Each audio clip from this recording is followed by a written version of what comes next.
नमस्कार, मैं हूँ दीपाली राणा। आप देख रहे हैं गोल्ड स्पॉट। और सबसे पहले अगर हम सोने चांदी की बात करें तो आज छोटे दायरे में कारोबार सोने चांदी में होता हुआ दिख रहा है। दुनिया भर में जो कोरोना के नए मामले बढ़ रहे हैं उससे थोड़ी चिंता बनी हुई है। इसके अलावा डॉलर में मजबूती से भी सोने पर दबाव देखने को मिल रहा है। हालांकि अमेरिका में फिर से राहत पैकेज की हलचल तेज हो गई है, जिससे सोने के प्राइसेस को निचले स्तरों पर सपोर्ट मिल रहा है। लेकिन सोने को लेकर अब क्या आउटलुक बन रहा है, हाजिर मांग को लेकर क्या ट्रेंड निकल कर आ रहा है, इसी पर बातचीत करेंगे। हमारे साथ सीएनबीसी की VDD commodity editor Manisha Gupta हैं, खेमका ग्रुप के बयान खेमका है, एसएमसी कॉम्प्रेट की वंदना भारती और आनंद राज्य के नवीन माथुर हैं। सभी का स्वागत है इस शो में।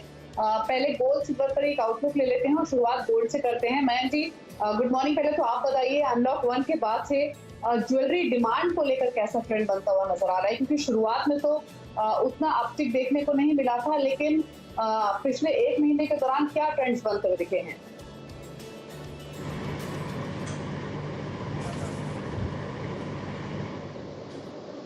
जो गोल्ड की फिजिकल डिमांड है that is really picked up अभी because people are quite bullish on gold and they are seeing higher prices in gold. तो इसीलिए gold की demand has actually come back in the last few days.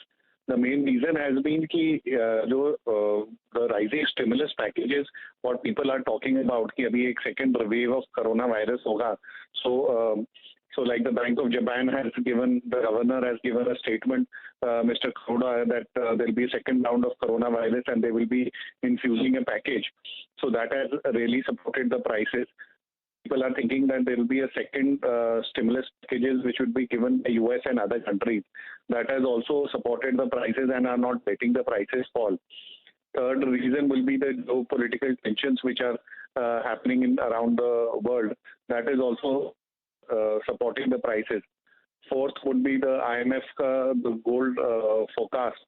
That is also predicting that the gold will and the emerging markets will shift by 5%. And India will also be down by 4.5%. So for people invest. And the last reason I will say is the weakness in the dollar index and the US bond yields. They are also supporting the prices because the dollar index has also come at 96.45, whereas it was at a 3-year high of 102. So I think any sharp correction in gold price is a good buying opportunity, and overall the trend looks quite firm. And this is what the people are also realizing, and that is why the demand in gold has come back again. Mayank, आपने सारे के सारे यहाँ पर जो fundamentals गिनाए हैं clearly हमने वो पिछले 2 महीने में यहाँ पर वर्कआउट होते हुए भी देखे हैं और सोने में अच्छी खासी तेजी इस वजह से आई है। लेकिन मयंक, आपसे भारतीय बाजारों के बारे में जानना चाहेंगे क्योंकि रिपोर्ट्स ये जताती हैं कि ये साल शायद हम ज्वेलरी मांग में करीब 40% की गिरावट देखेंगे भारतीय बाजारों में। इंडस्ट्री इसे किस तरह से देख रही है? अब आगे जाके आप लोगों की क्या स्ट्रैटेजीज है और लोग क्या खरीद रहे हैं? So as I said, कि gold jewelry demand is quite down because अभी prices are very high, so people are waiting and watching. So gold and with the coronavirus, I think there has been the per capita income or spending of the people have gone down. तो अभी तो लोग अपनी basic necessity पे concentrate कर रहे हैं. Jewelry being a luxury item that has taken a back seat. तो इसीलिए what we are seeing, as correctly mentioned, is around a 30 to 40% dip in the gold jewelry demand. But जिनके पास भी पैसा है वो gold as an asset class में पैसा लगा रहे हैं, and that money is being used more. Gold is being more treated now as an investment commodity. और जैसे you invest in stock markets, people are investing in gold and they are getting they have got a fantastic return in past 2-3 months, and that return is expected to continue. So I think the shift has happened from gold jewelry to gold to pure gold investment. That is the trend what we are seeing in the Indian markets. जी हाँ Mayank, so clearly jewellery की मांग में यहाँ पर गिरावट है, लेकिन globally हमने देखा है कि ईटीएफ्स में, ऑनलाइन गोल्ड में, बार्स एंड कॉइन्स में यहाँ पर खरीदारी बढ़ती हुई नजर आई है। तो जैसे यहाँ पर अब दुकानें खुलने लगी हैं, अभी भी ऑड इवन है यहाँ पर, लेकिन अगर आपके पास खरीदार आ रहे हैं तो वो क्या बात करते हैं ऑन ग्राउंड, क्या आप उन्हें राय दे रहे हैं और किस तरह की खरीदारी है, टिकट साइज क्या है? So right now, our advice to them is also to buy gold in whatever form they want to buy, चाहे वो online लेना चाहे gold sovereign bonds or ETFs or physical demand, because that is where the trend is very bullish. जैसे मैंने 5-6 factors आपको बताए थे at the start of the show, where the global demand is there, and with the sort of environment what we are living in, and with the coronavirus not going off in a hurry, the demand for gold will be high, and the outlook for the prices is bullish.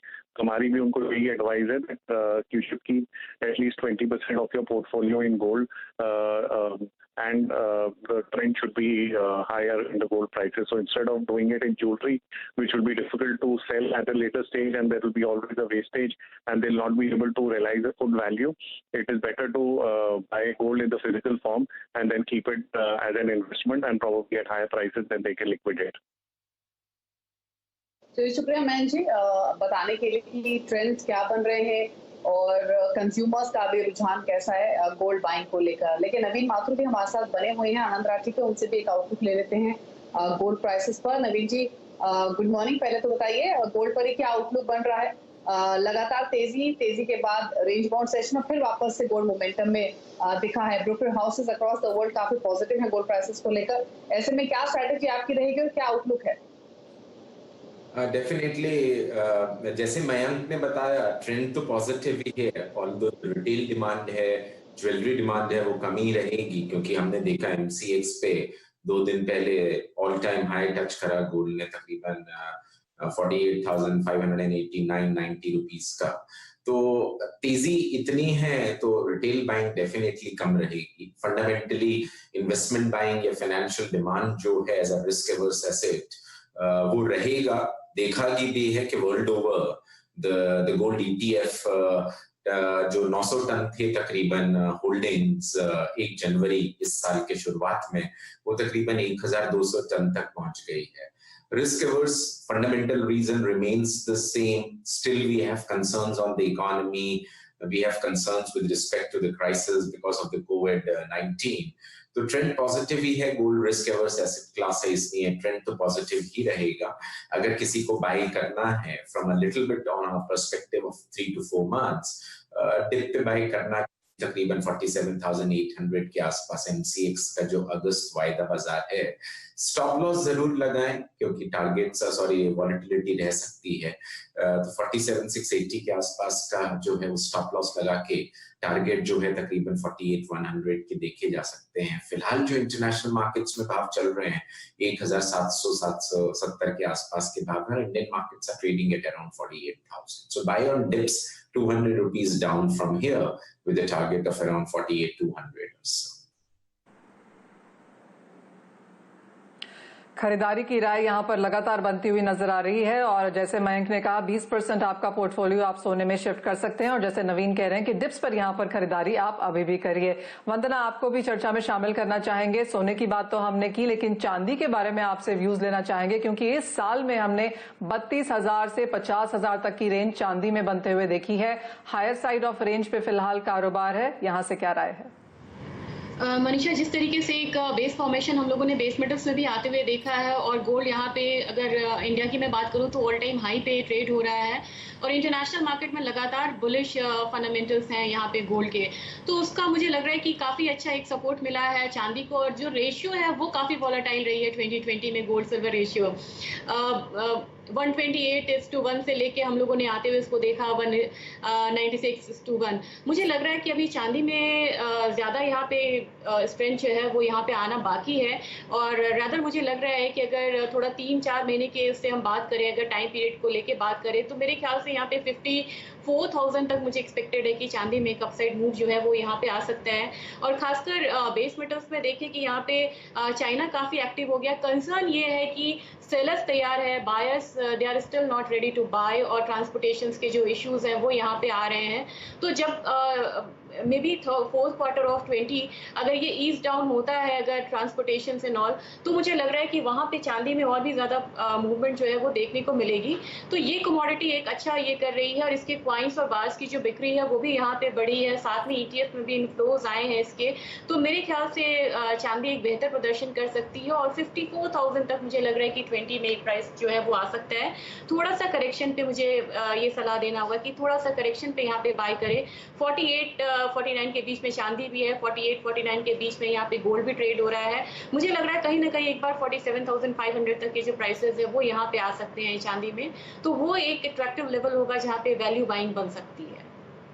ठीक है, 47,500 के आसपास silver मिले तो खरीदारी का मौका हो। 54,000 के पोजीशन टारगेट्स वंदना की ओर से है। लेकिन चलिए बाकी नॉन एग्री कमोडिटीज पर अब व्यू ले लेते हैं। क्रूड की पहले बात करें तो आज मजबूती देखने को मिल रही है। फ्यूल डिमांड में जो सुधार की उम्मीद बनी है उससे सपोर्ट मिल रहा है। ब्रेंट के प्राइसेस में $42 के नजदीक हैं और इसके अलावा अमेरिका, यूरोप और चीन में जो ट्रैफिक में बढ़ोतरी हुई है उससे भी देखा है कि क्रूड की डिमांड को सपोर्ट मिल रहा है। वहीं नेचुरल गैस के प्राइसेस पर आज दबाव है और अगर बेस मेटल्स आप क्विकली देखेंगे तो मिला जुला रूप देखने को मिल रहा है। निकल और जिंक में मजबूती है लेकिन बेस मेटल्स बाकी जो हैं तो तमाम सब छोटे दायरे में कारोबार कर रहे हैं। लेकिन क्रूड पर आउटलुक नवीन जी, हमने इनफैक्ट इस पूरे हफ्ते जब बातचीत की है तो एक कंसेंसस व्यू यही निकल कर आया है कि शायद न्यूअर टर्म में जो क्रूड है वो रेंज में ही ट्रेड कर सकता है। आपके हिसाब से कौन से फोर्थकमिंग ट्रिगर्स हैं जिन पर नजर रखनी होगी और क्रूड को लेकर आउटलुक क्या है, क्या लाइकली रेंज आप एक्सपेक्ट कर रहे हैं? बिल्कुल, जो हमने देखा पिछले 1-1.5 महीने के अंदर काफी वॉलेटिलिटी रही क्रूड में, और अगर आप देखें तो MCX वायदा बाजार का जो अप्रैल कॉन्ट्रैक्ट है वो एक्चुअली नेगेटिव में सेटल हुआ first time in the history that a commodity has been settled on the negative prices. So I think बहुत volatility है, depends upon the demand and supply situation. उस टाइम ये था कि supply glut था और demand थी नहीं, storage facilities की बिल्कुल जगह नहीं थी, तो actually buyers were willing to pay the money to take the stock out, and therefore we saw the negative prices. Today, it is kind of getting in balance, although the supply glut is still there, the demand is not there. But overall अगर देखें तो Brent तकरीबन $41-42 के आसपास चल रहा है, और WTI कॉन्ट्रैक्ट की बात करें तो वो तकरीबन $39-38 के आसपास चल रहा है। ओवरऑल ट्रेंड जो है वो न्यूट्रल है, जो तेजी आनी थी वो आ चुकी है with all the corrections being taken, all the fundamental reasons being taken with respect to OPEC decisions and etc. I think it will be pretty much range bound between 3,000 to 3,500 rupees on the MCX, and the WTI and the Brent would be approximately $39 to $40. $1 up and down here and there would be the key. So I think overall for the WTI it will be 35, 36 on the downside and $40 on the upside, and for the Brent I would say 38, 39 on the downside to $42. Pretty much range bound, looks like to be as of now. Range bound यहाँ पर कारोबार रह सकता है कच्चे तेल में, लेकिन मेटल्स में हमने जैसे वंदना ने पहले कहा कि एक बेस बनता हुआ फिलहाल यहाँ पर देखा है। सप्लाई कंसर्न्स चिली और पेरू से यहाँ पर आई हैं। डिमांड में इंप्रूवमेंट जरूर है लेकिन एक second wave of corona virus का यहाँ पर एक प्रेशर भी है और उसलिए ऊपरी स्तरों पर कुछ मुनाफा वसूली। वंदना, यहाँ पर आप कैसे देखती हैं, कोई मेटल जहाँ पर आपको लगता है कारोबार किया जा सकता है? मुझे जिंक यहाँ पे अच्छा लग रहा है मनीषा, और मुझे लग रहा है कि यहाँ पे जिंक में एक बार फिर 165 का जो लेवल है वो आते हुए हम देख सकते हैं। पेरू में कोरोना का इशू यहाँ पे ज्यादा है तो प्रोडक्शन में भी वहाँ पे कमी आ रही है और जो माइनिंग सप्लाईज है वो यहाँ पे हॉल्ट पे है, तो कॉपर को कहीं ना कहीं इसका एक फायदा भी मिल रहा है। और कॉपर में मुझे लग रहा है कि अगर ऊपर की तरफ हम देखें तो एक बार 460 तक भी प्राइसेस जो है 460 462 का जो रेंज है वहां तक यहाँ पे प्राइसेस जो है वो आ सकते हैं। और एक चीज है कि जैसे हम लोगों ने कल देखा कि यूएस में ड्यूरेबल गुड्स ऑर्डर है ये बेहतर होके आया, तो अभी मार्केट छोटे छोटे इंप्रूवमेंट्स को यहाँ पे ट्रिगर्स को देख रही है कि डेटा किस तरीके से आ रहे हैं, इकोनॉमिक रिलीजेस किस तरीके से आ रहे हैं, उसका इम्पैक्ट भी हम लोगों ने आते हुए यहाँ पे देखा है बेस मेटल काउंटर पे। तो इतने पैनिक के बाद सेकेंड वेव ऑफ कोरोना का काफी हफ्तों से हो रहा है कि ये आ रहा है, ये आ चुका है, इसके बावजूद हम लोगों ने बहुत ज्यादा फॉल्स पैनिक आते हुए बेस मेटल्स में नहीं देखा है। तो कहीं ना कहीं ये काउंटर जो है ये स्थिर है, एक ग्रेजुअल रिकवरी के साथ मुझे लग रहा है कि ये ट्रेड करती रहेगी। क्विकली एक मेटल्स पर नवीन जी का व्यू भी ले लेते हैं। आपका कन्विक्शन है किसी बेस मेटल्स के साथ जहां पर आपको लगता है कि मोमेंटम सस्टेन कर सकता है, तेजी बन सकती है?